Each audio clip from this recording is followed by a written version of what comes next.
Bismillahirrahmanirrahim. Assalamualaikum warahmatullahi wabarakatuh. Alhamdulillahirabbil alamin wassalatu wassalamu ala asyrafil anbiya'i wal mursalin wa ala alihi wa sahbihi ajma'in. Amma ba'. Terima kasih kepada semua yang sudi menyertai kita punya kuliah online pada pagi ini. Dan kita baru saja semalam menyambut sambutan Maulidur Rasul. Jadi kita ingin hari ini kita nak bawa juga tentang baginda sallallahu alaihi wasallam, di mana bila kita menyebut tentang Maulidur Rasul, perkara ini adalah perkara yang sangat-sangat bagus sebenarnya kita sambut. Sebab walaupun dia tidaklah wajib, kita tak mengatakan dia wajib, cuma sambutan ni untuk mengembalikan rasa cinta kita. Bukan mengembalilah, menambahkan rasa cinta kita kepada baginda dan lebih kepada nak memperkenalkan kita dengan baginda sallallahu alaihi wasallam secara lebih mendalam. Jadi bila kita menyambut sambutan Rasul, digalakkan untuk kita banyakkan berselawat. Pada masa yang sama, kita banyakkan membaca sirah-sirah perjuangan baginda supaya kita dapat lebih kefahaman dan penghayatan terhadap kesusahan ataupun kehebatan perjuangan baginda untuk menegakkan Islam. Okey, jadi saya rasa belum ada yang masuk, kita tunggu dulu rakan-rakan kalau ada yang dah mula online di sini, insya-Allah. Minta maaf saya semua sikit pagi ni. Okey. Okey, dah ada yang online. Assalamualaikum. Assalamualaikum. Kalau boleh komen, supaya saya tahulah siapa yang sedang online ni. Jadi insya-Allah hari ni kita akan edisi khas Maulidur Rasul. Kalau selama ni kita selalu bawa tentang wasiat Rasulullah sallallahu alaihi wasallam untuk para wanita, tapi hari ni kita nak bawa edisi khas Maulidur Rasul. Jadi yang saya nak kongsikan pada hari ini adalah berkaitan dengan sifat kepimpinan baginda sallallahu alaihi wasallam, di mana baginda bukan sahaja seseorang yang orang kata akhlak peribadinya baik, akhlak kehidupan seharian as an individual saja baik, tetapi baginda akhlak bersama dengan isteri itu satu, keluarga. Kemudian yang kedua, akhlak sebagai pemimpin juga sangat hebat. Baginda sallallahu alaihi wasallam adalah seorang pemimpin, iaitu pertama pemimpin negara, iaitu yang kedua baginda juga adalah pemimpin terhadap keluarganya, dan yang ketiga baginda juga pemimpin kepada panglima perang. Beliau menjadi panglima perang.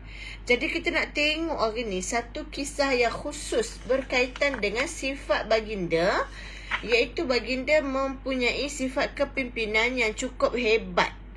Baginda sallallahu alaihi wasallam ketika baginda ingin menyebarkan agama Islam dan baginda membawa gerombolan perang, baginda sendiri menjadi panglima perang dalam beberapa peperangan.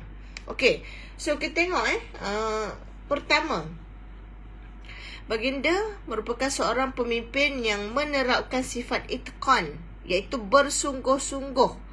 Walaupun baginda mengetahui bahawa adanya bantuan daripada Allah Ta'ala, walaupun baginda, kalau kita katalah sebagai seorang Rasul, dah ada beberapa kelebihan, ada mukjizat, namun baginda tetap, bila nak berperang, pertama baginda membuat persiapan yang rapi menurut kemampuan mereka.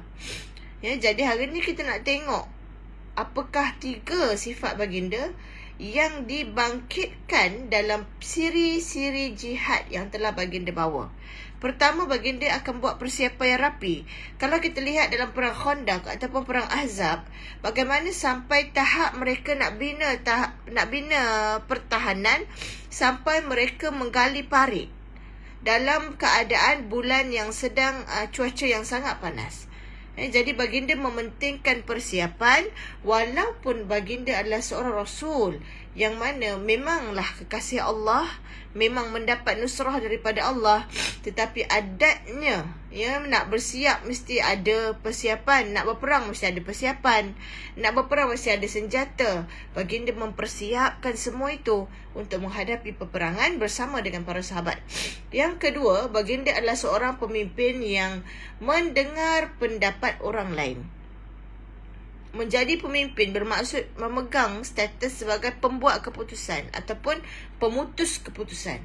Jadi baginda tidak hanya mendengar pendapat sendiri ataupun mengeluarkan arahan, tetapi bila ada sahabat yang memberikan pendapat, baginda mendengar. Ini kita tengok contoh dalam satu peperangan. Tengok apakah bukti-bukti sifat ini dalam satu peperangan. Nanti kita akan tengok cerita dia. Itu yang kedua, baginda menjadi pemimpin yang meraihkan pendapat daripada orang lain. Kemudian yang ketiga, baginda merupakan pemimpin yang berani dan meniupkan semangat jihad dalam berjuang. Jadi sebab itu, baginda dan para sahabat bila berjuang sama ada ingin menang, berjuang bersungguh-sungguh ataupun syahid.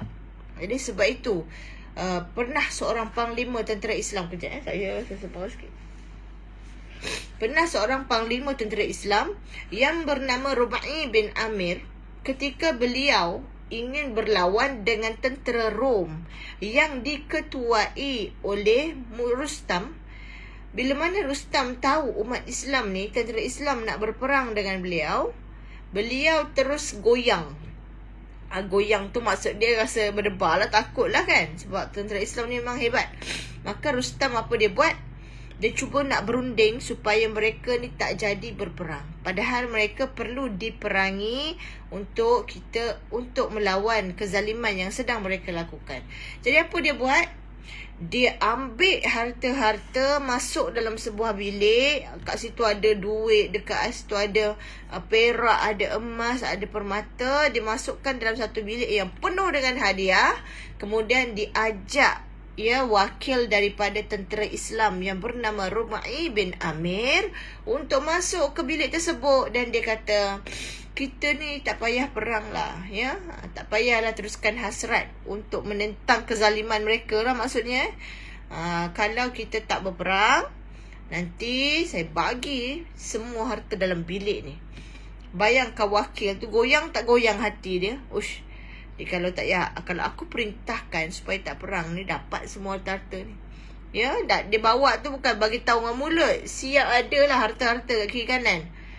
Tapi kata Rubai bin Amir, yang mengepalai tentera Islam, dia kata sesungguhnya kami ni berjuang, kami ni ingin berperang untuk membebaskan kamu daripada perhambaan sesama manusia kepada perhambaan hanya kepada Allah, daripada kesempitan hidup di dunia kepada keluasan hidup di akhirat. Maka ada misi dan visi yang jelas untuk berperang. Tak jadi dipujuk oleh harta benda pun tak jadi untuk mereka meninggalkan medan peperangan. Dan inilah semangat yang diterap oleh baginda, iaitu meniupkan semangat jihad dan berjuang secara berani kepada orang Islam, terutamanya tentera Islam di medan peperangan. Jadi sifat kepimpinan baginda ini terserlah. Pertama, bila baginda membuat piagam Madinah, ataupun ketika baginda membina negara Madinah, bayangkan ketika itu Madinah dah ada 3 suku kaum yang utama. Dia dah ada, pertama, bukan 3 suku kaum, ada 2. Pertama, adanya orang Arab di Madinah. Ketika Nabi berhijrah tu, orang Arab di Madinah dalam keadaan yang macam mana? Dalam keadaan yang kurang panduan. Mereka sering bergaduh, mereka banyak ketidakpuasan hati, mereka tak ada pemimpin. Jadi bila baginda datang, baginda telah pun mengubah landscape masyarakat. Daripada orang Arab yang tak bersatu padu, di Madinah terbentuknya satu masyarakat Islam daripada bangsa Arab yang kuat. Jadi Nabi membina satu persatu. Kemudian dalam peperangan, hari ni saya nak masuk peperangan Uhud. Nak tengok sikit macam mana cerita peperangan Uhud yang menyebabkan sifat kepimpinan baginda terserlah Kerana peperangan Uhud ni berlaku selepas daripada peperangan Badar dan dia berlaku di tahun-tahun awal hijrah. Namun, peperangan Uhud ini menyaksikan 70 orang sahabat syahid di medan peperangan. Satu jumlah sebenarnya yang ramai.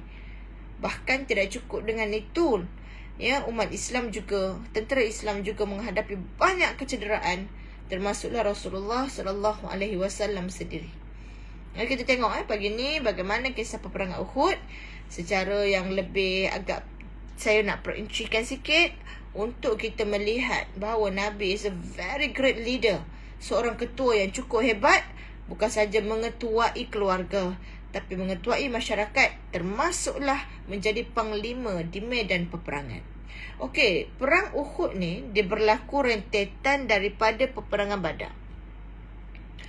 Peperangan Badar dan juga serangan pemikiran kepada mereka untuk melemahkan semangat mereka ketika itu umat Islam ingin mengambil balik harta benda yang telah mereka rampas daripada umat-umat Islam yang meninggalkan harta benda mereka di Mekah dan berhijrah ke Madinah. Jadi orang kafir musyrikin ni ada yang mengambil harta orang Islam tersebut, sedangkan mereka tinggal di Mekah tu bukanlah nak bagi dekat orang, tapi tak dapat nak dibawa hijrah bersama. Jadi ketika berlakunya peperangan Badar dan beberapa perlawanan kecil selepas itu, kuasa politik dan ekonomi orang pembesar-pembesar Quraisy ni dah makin terjejas. Yalah, penghijrahan, kemudian dakwah Nabi itu membawa kesan sebab Nabi dah mula bergerak dalam skala yang besar.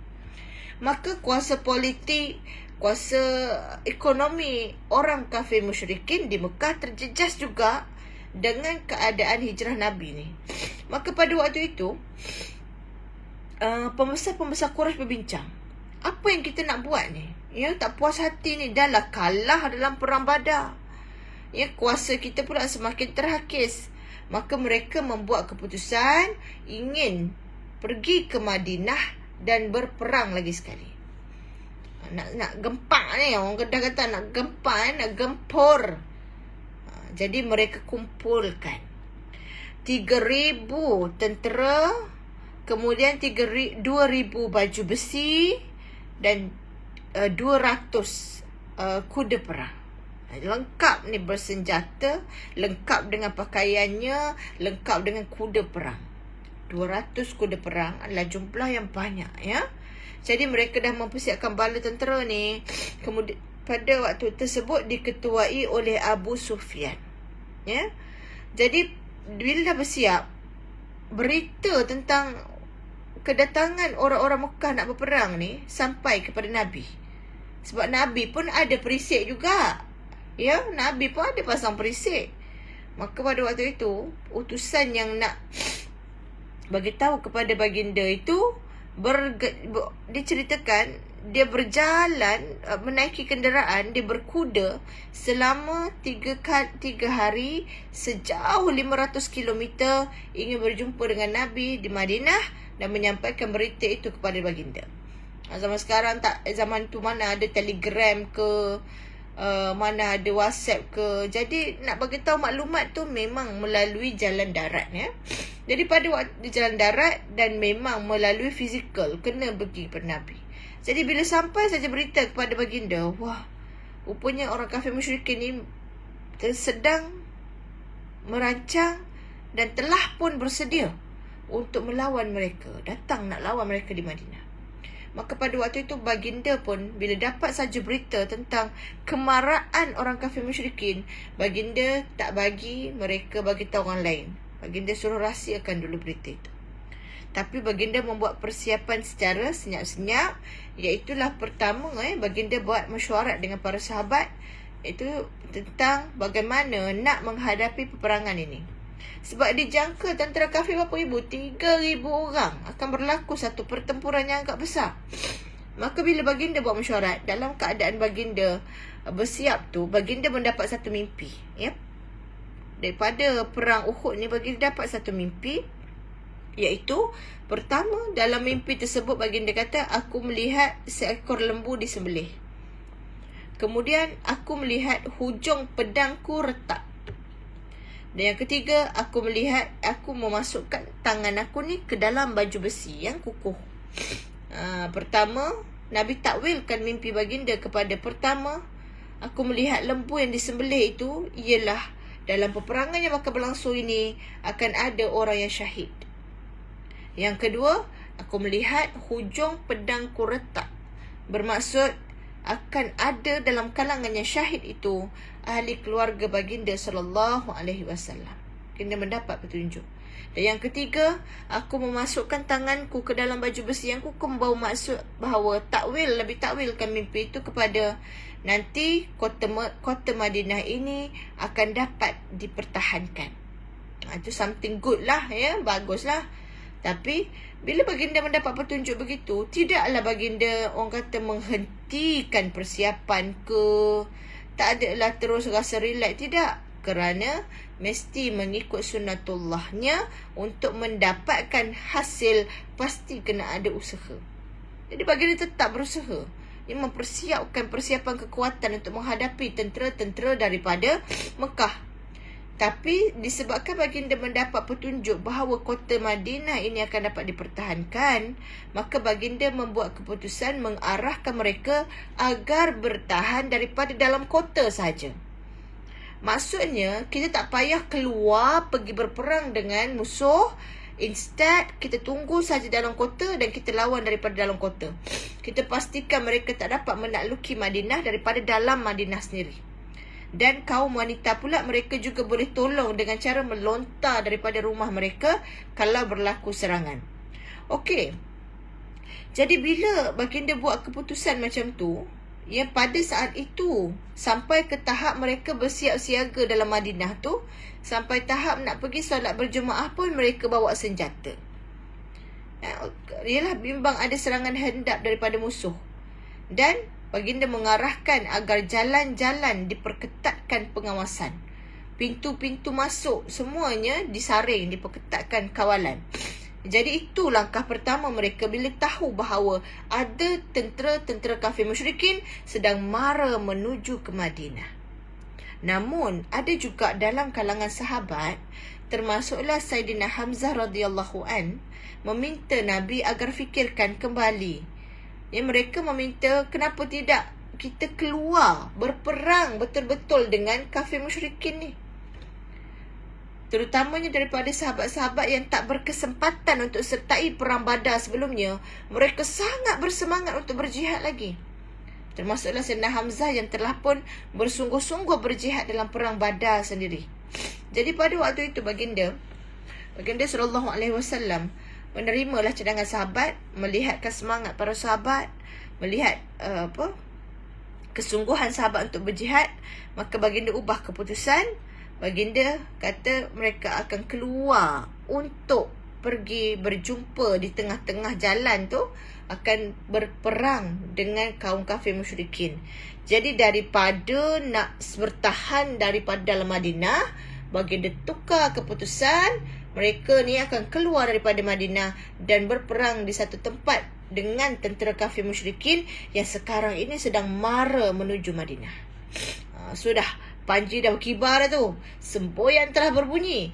Maka Nabi membuat persiapan dan pada satu pagi Jumaat, baginda dan para sahabat pun siap sedia untuk pergi menuju medan peperangan. Musuh dah semakin dekat dah ni. Musuh dah bergerak dah semakin hampir dah. Maka bila hari Jumaat baginda bergerak dengan para sahabat, bergerak keluar daripada Madinah, maka pada waktu itu bila sampai satu tempat rehat, baginda arahkan untuk berhenti dan baginda memeriksa barisan tentera. Ini baginda seorang rasul yang juga pemimpin perang yang hebat, pemimpin bala tentera. Baginda memakai dua lapis baju besi. Baginda pakai serban dan baginda bawa pedang untuk keluar pergi berperang. That's why baginda physically fit. Baginda ni kuat, fizikalnya fit. Walaupun pada saat itu dah 50-an ya. Jadi pada waktu itu baginda keluar dan baginda memeriksa barisan tentera Dan dalam barisan tentera tu baginda mendapati ada ramai budak pula ikut. Ya, maksudnya budak-budak zaman Nabi pun hebat dan tidak takut. Ada pula budak-budak apa orang ikut. Antaranya Abdullah bin Umar, kemudian Samurah bin Jundub, Rafi'. Jadi baginda mengarahkan mereka balik. Budak-budak kan tak cukup usia lagi lah kata nak berperang, tak cukup kekuatan lagi. Tapi dalamnya baginda suruh balik tu pun ada 2 orang budak yang berkeras tak nak balik. Bukanlah melawan, tapi mereka minta pada baginda mereka nak ikut juga perang. Pertama Rafi'. Rafi' ni budak yang cukup cekap memanah dan melontar lembing. Maka Nabi pun terimalah Rafi' untuk masuk dalam kalangan tentera. Sebab dia ada kecekapan yang tak ada pada orang lain. Dan yang kedua, ada seorang budak kata, "Wahai Rasulullah, aku nak ikut perang juga. Aku ni lagi kuat daripada Rafi' tadi tu." Samurah kata. Maka baginda suruh Samurah dan Rafi' berlawan. Dan betul Samurah itu menang berlawan. Akhirnya baginda juga membenarkan budak bernama Samurah bin Jundub untuk ikut berperang, termasuk bersama dengan Rafi' yang pandai memanah dan melontar tadi tu. So nak ceritanya, budak-budak zaman Nabi ni kan, semangat mereka tinggi dan mereka tidak takut untuk tujuan jihad, mempertahankan agama. Jadi kalau sekarang budak-budak muda kan, kita kena tiupkan juga rasa berani tu, rasa nak mempertahankan. Sebab bukanlah kata-kata nak melawan musuh di luar sana tu. Ni musuh dalaman diri kita ni. Musuh yang datang melalui handphone. Musuh yang cuba nak menggugat kita punya keislaman, kemuliaan akhlak. Cuba nak memberikan kesan pada iman kita ni. Ini musuh yang budak-budak sekarang tengah hadapi. Jadi kalau tak kuat, kalau tak kental, kalau tak berani nak melawan kejahatan dalam diri tu, akan terikut dengan macam-macam pengaruh yang buruk. Jadi kita cerita kisah-kisah gini pada anak-anak, meniupkan semangat mereka. Oh, orang zaman dulu boleh berjuang sampai tahap tu, berani sampai tahap tu. Kita ni takkanlah hidup sekadar nak menyanyi, nak berhibur, nak berjoget saja. Mesti buat sesuatu benda yang besar juga. Mestilah berani. Dia boleh meniupkan semangat dengan cerita-cerita peperangan macam ni ya. Okey, balik pada cerita tadi. Selepas mereka bergerak, lepas Nabi periksa barisan, mereka bergerak, mereka dalam perjalanan menunaikan solat maghrib, solat isyak, kemudian mereka berhenti di satu tempat untuk berehat. Selepas tu, bila pagi menyising, fajar menyising, sebelum subuh lagi baginda, sebelum matahari naik lagi, baginda telah pun meneruskan perjalanan dalam keadaan yang gelap tu. Kemudian bila sahaja fajar telah pun menyising, kiranya macam pukul 7 ni lah ya. Kalau kita ni pukul 7 ni dah ada nampak dah cahaya-cahaya kan, berbalam-balam, ataupun pukul 6.40 tadi ke kan. Dalam keadaan fajar mula menyising, tentera-tentera kafir yang sudah pun berada di satu tempat, mereka pun buat pengkalan nak berehat kan. Mereka sudah boleh nampak tentera Islam daripada ujung sana. Maksudnya kedudukan yang sangat hampir tadi tu. Kedudukan yang sangat hampir, tentera-tentera kafir dah nampak, oh, dekat sana ada tentera Islam. Jadi bila fajar menyising saja, dah nampak dah lawan di ujung sana. Jadi betapa dekatnya tentera Islam dah pergi kepada tentera kafir waktu itu untuk bersedia bagi berlawan. Dan kedudukan ini terletak di kaki Bukit Uhud. Dan sekitar kawasan situlah. Jadi kalau siapa ziarah Mekah Madinah ni, biasanya akan dibawa jugalah, ataupun option akan dibawa pergi ke Bukit Uhud. Jadi bolehlah kita feel, bolehlah kita menjiwai inilah tanah yang sama yang dipijak oleh baginda dan para sahabat ketika mereka berjalan, ketika mereka ingin berperang. Okay, so back to the story. Bila dah sampai tu, mereka bukanlah terus berperang macam dalam cerita kan, nampak-nampak terus berperang. Tidak, mereka stay dulu. Orang kafir, orang Islam stay dulu. Dan baginda buat strategi. Waktu itulah baginda mula menempatkan sahabat-sahabat baginda di posisi masing-masing. Ada sayap kanan, ada sayap kiri, ada barisan depan. Yang barisan depan ni baginda posisikan geng-geng pahlawan perang yang memang terkenal boleh melawan banyak musuh. Ya. So baginda letak di depan tu. Kemudian baginda juga letakkan 50 orang pemanah di atas bukit, di tempat yang strategik, supaya pemanah ni boleh standby untuk sama-sama lawan musuh, pada masa yang sama menghalang daripada orang-orang kafir masuk daripada belakang. Jadi mereka letakkan posisi yang cantik. Nabi suruh 50 orang pemanah dan Nabi pesan, whatever happen, apa sahaja yang berlaku, jangan alih posisi, jangan berganjak, jangan bergerak, kekal di sini apa sahaja yang berlaku. Ini pesan Nabi ni. Maka mereka pun mulalah, ya, peperangan sudah bermula. Tentera kafir pula diketuai antaranya oleh Khalid Al-Walid. Khalid Al-Walid time tu masih belum Islam lagi. Maka dia ikut sama dalam kumpulan tentera musyrikin, menambahkan kehebatan pula daripada pasukan kafir itu. Jadi mereka pun mula berlawan. Bila berlawan tu, sebenarnya pada asalnya umat Islam telah pun berjaya, ya, dengan satu persatu pemegang panji mereka berjaya tewaskan. Pada awalnya umat Islam dah leading dah dalam peperangan Uhud ni. Umat Islam dah berjaya kuasai peperangan pada awal. Jadi bila mereka dapat kuasai peperangan, walaupun dengan jumlah yang sedikit itu, orang kafir dah berundur dah sikit. Sebab ialah melihat orang Islam yang betul-betul mara, yang betul-betul berlawan ni. Maka bila orang kafir dah berundur sikit, jadi tinggallah harta-harta mereka di tengah medan perang tu. Jadi dalam peperangan memang ada harta rampasan perang yang baginda boleh ambil 1/5 dan selebihnya boleh diagihkan kepada tentera-tentera dalam perang ni. Maka bila mereka kafir musyrikin dah berundur dan harta perang tu ada di tengah-tengah medan peperangan tu, maka para tentera Islam dah mula pergi ke arah harta tu untuk ambil. Itu memang common practice dan boleh. Cumanya mereka terlepas pandang hakikat bahawa musuh belum betul-betul berundur lagi. Walaupun mereka sudah tidak menyerang balas, tetapi mereka ada lagi duk standby tu. Pada masa yang sama, ingat 50 orang tentera pemanah di atas bukit.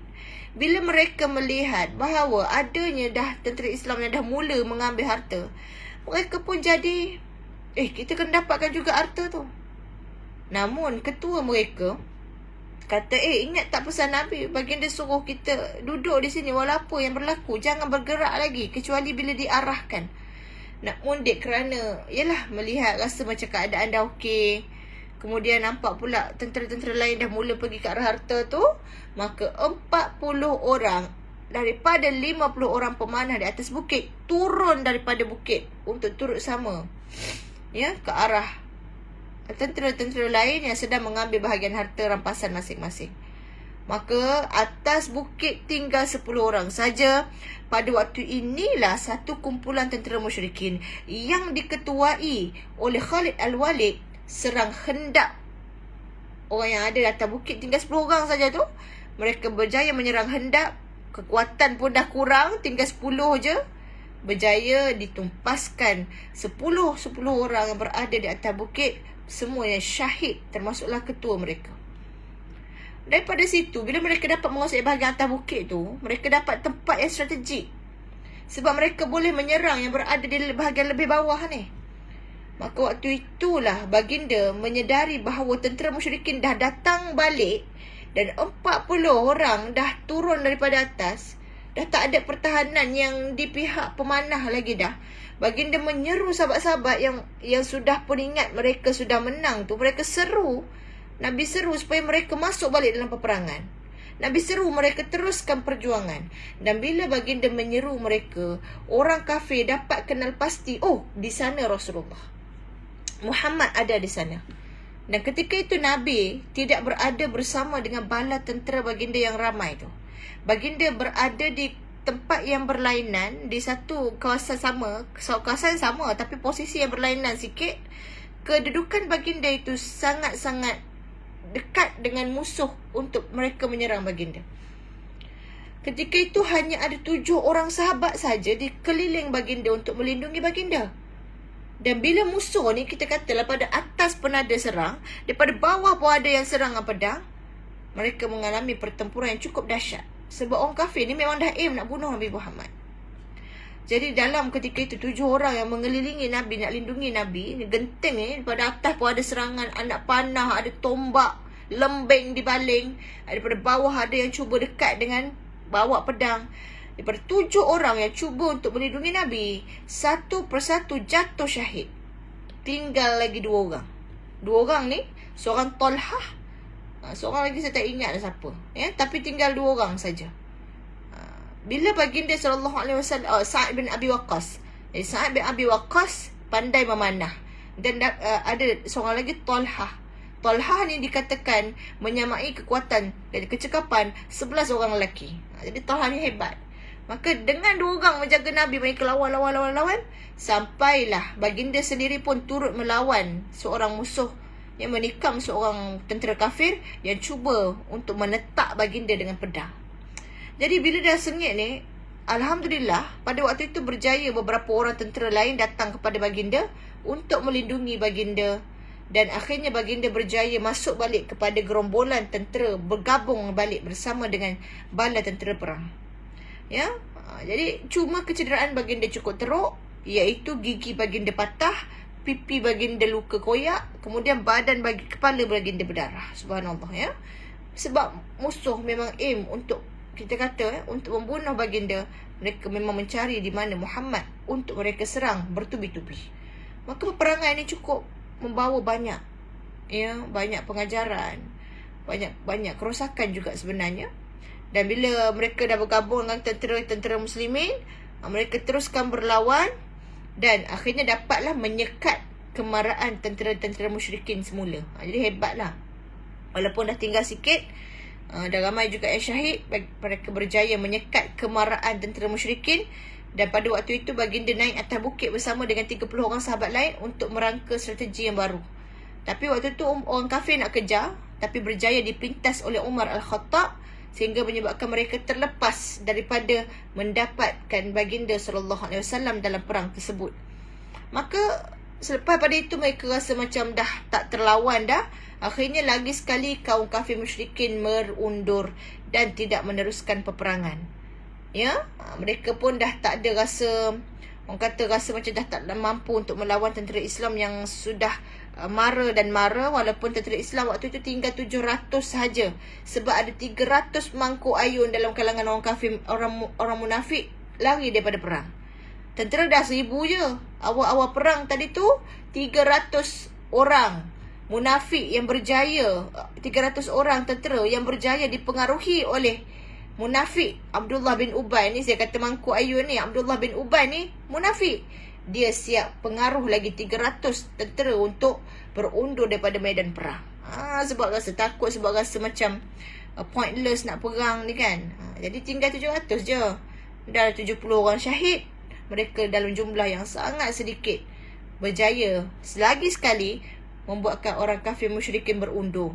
Dan bila mereka berundur dan mereka tak berjaya melawan tentera Islam, tak tercapai hasrat untuk tawan kota Madinah, apa orang kafir buat? Mereka mencencang, mengelar dan memotong bahagian anggota badan para syuhada yang mereka boleh dapat. Kan medan perang kan, nak macam-macam, merata-rata lah jenazah ni, batang tubuh ni. Maka mereka hiris, mereka potong. Bahkan ada yang memotong anggota-anggota badan seperti hidung, seperti telinga, untuk mereka cocok dipancang bagi dibawa balik ke Mekah sebagai tanda kemegahan. Subhanallah. Teruk sangat perbuatan mereka Jadi sebab tu perang Uhud ni banyak jasad sahabat. Termasuklah seorang sahabat bernama Anas bin Nadar. Jasad dia hancur dan tak dapat dikenali. Sampailah adik dia datang, tengok, kenal jari abang dia. Daripada situ mereka kenal, itulah jasad Anas. Kemudian jasad Hamzah juga dia robek. Tapi Allah tak izinkan Hindun yang jahat, Hindun binti Utbah, dia jahat, dia berhasrat waktu itu nak balas dendam, dia nak ambil hati, nak telan, tapi tak berlaku sebab Allah tak izinkan. Cuma jasad Sayyidina Hamzah juga telah pun orang kata telah pun dikelar-kelar. Jadi itulah kita sebutkan sebagai tanda kebencian mereka. Tak berjaya nak lawan, dirosakkan pula jenazah-jenazah yang ada. Jadi sahabat, inilah di antara perjuangan baginda. Kemudian baginda balik semula, baginda SAW bersedihlah dengan kehilangan Hamzah, dengan kehilangan sahabat-sahabat yang cukup ramai, 70 orang dalam peperangan Uhud. Ini juga menunjukkan bahawa baginda seorang pemimpin yang berjiwa besar. Akhirnya baginda tetap memaafkan orang-orang yang telah kemudiannya ada dalam kalangan tentera-tentera kafir itu telah pun masuk Islam, dan baginda memaafkan mereka, dan baginda tetap melayan mereka. Jadi baginda merupakan seorang pemimpin yang cukup hebat, berjiwa besar. Baginda berjaya memimpin pasukan dengan sangat baik, tidak takut mati. Baginda sendiri menunjukkan qudwah berjuang itu untuk mempertahankan Islam. Jadi kita ambillah ibrah ini, kita kena sama-sama semangatlah dalam berjuang. Kisah perang Uhud ni hanya salah satu daripada banyak-banyak kisah peperangan. Jadi kita nak meniupkan rasa cinta pada Nabi juga adalah dengan membaca sirah-sirah sebegini untuk menimbulkan semangat pada kita, insya-Allah. Jadi saya ucapkan ribuan terima kasih kepada sahabat-sahabat. Saya kena berhenti sebab anak nak pergi sekolah. Saya ucapkan ribuan terima kasih kepada sahabat-sahabat yang sudi meluangkan masa. InsyaAllah ada masa kita cerita lagi tentang kisah-kisah baginda yang cukup banyak, cukup menginspirasikan. Mudah-mudahan dengan cara ini dapat menambahkan kecintaan dan kekaguman kita kepada baginda sallallahu alaihi wasallam. Jadi sekian saja sampai di sini. Saya nak ucapkan terima kasih sekali lagi kepada semua, dan saya akhiri dengan wabillahi taufiq wal hidayah. Assalamualaikum warahmatullahi wabarakatuh.